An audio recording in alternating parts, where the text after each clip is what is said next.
Hey, what's up guys? I'm doing a Archfiend deck file. This is a really big update version of my build. And so, yeah.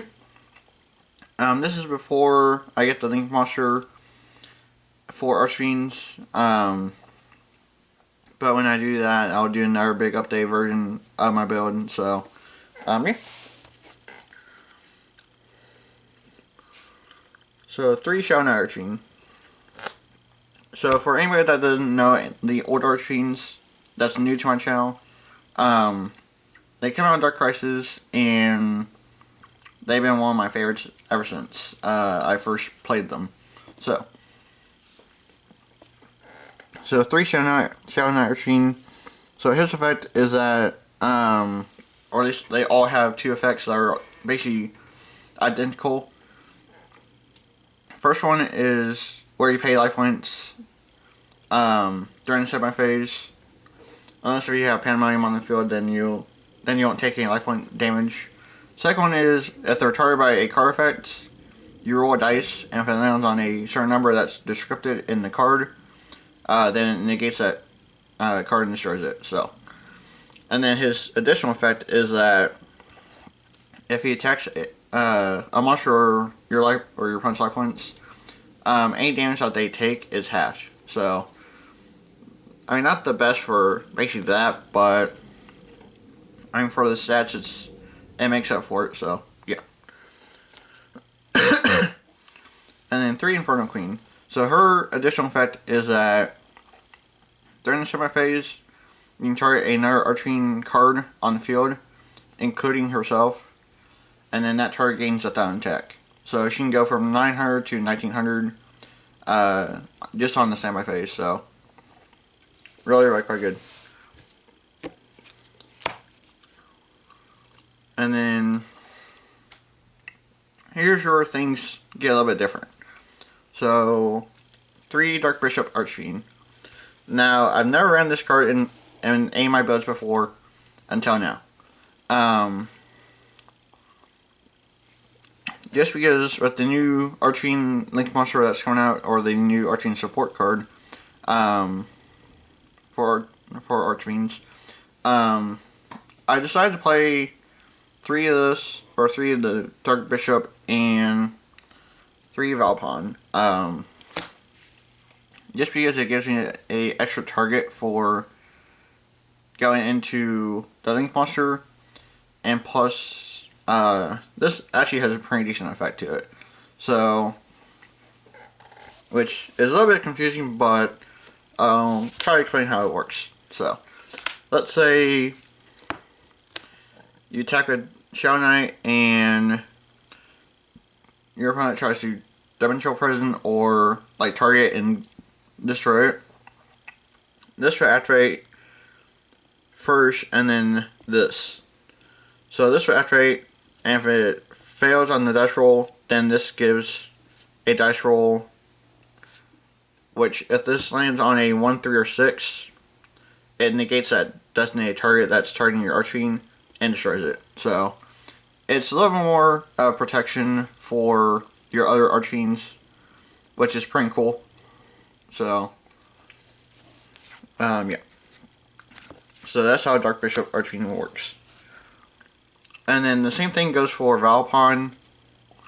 To where if another Archfiend is targeted, then, you know, it has the same effect, but instead of like the 1, 3, or 6, it has to land on a 3, which isn't the best odds, but, you know, it is what it is.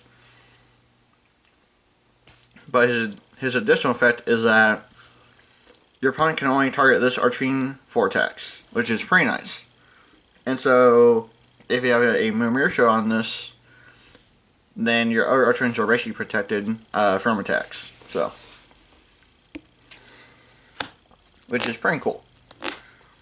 And then 2 Terror King.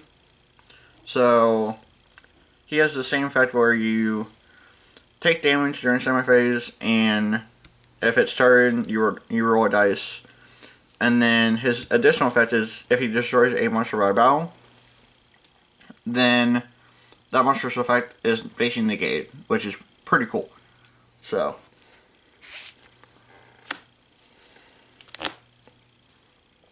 And then here's where the other cool part comes in. 2 Desrook. So let's say your Terror King was destroyed by, like, let's say a card effect or by battle. You send this from your hand, and it reborns Terror King. And then let's say it was destroyed again. You send another one, and then he comes back out. So that's pretty cool. And it actually kind of helps out a lot, depending on the situation. So yeah. And then 2 Archfiend General.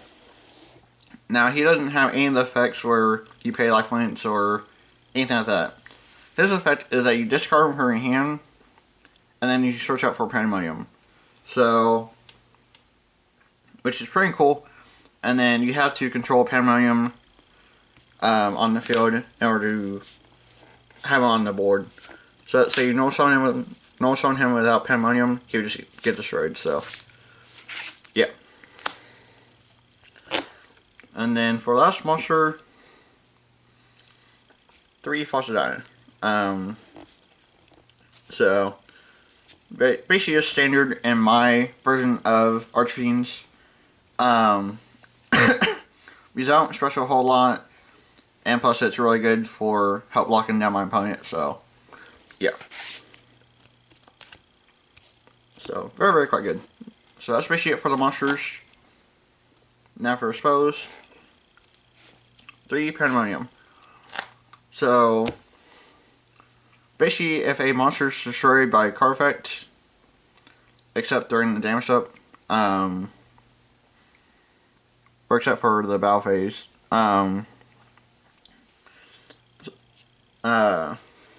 actually no, it's when Archfiend is destroyed by a card effect, at any time. But you can basically add a Archfiend from your deck to your hand that's at a lower level. So let's say a level 4 Archfiend is destroyed. Then you get to search for a level 3. So, which is pretty cool. And then 2 Falling Down. This card has won me so many games. It's not even funny. So basically it's a snatch steal for Archfiends. So you have to control an Archfiend monster in order to activate it, or to keep it on the field actually. And then during your opponent's standby phase, you take 800 points of damage. So instead of them gaining life points, you lose life points. So, yeah. So it's really, really quite good. And then 3 MSG, just to help get rid of back row, stuff like that. So, just the standard stuff. Duality, just to help with adding cards that you need to your hand. So, yeah.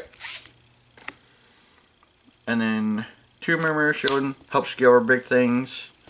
I really like it a lot, and it's useful. So, for that reason alone, just to help get over big things. So, and then for the last spell, 1 day piece.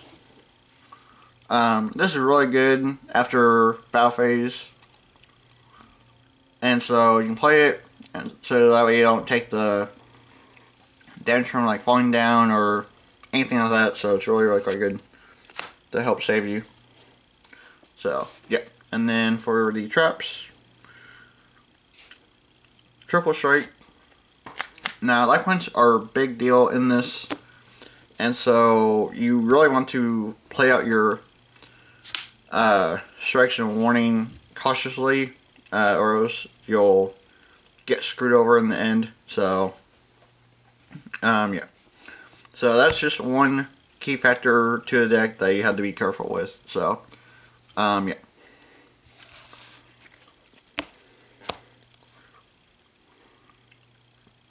And then 3 Dark Bribe, and then 2 Arching Drawer. Dark Bribe just helps to negate basically any spell trap that is a threat to you.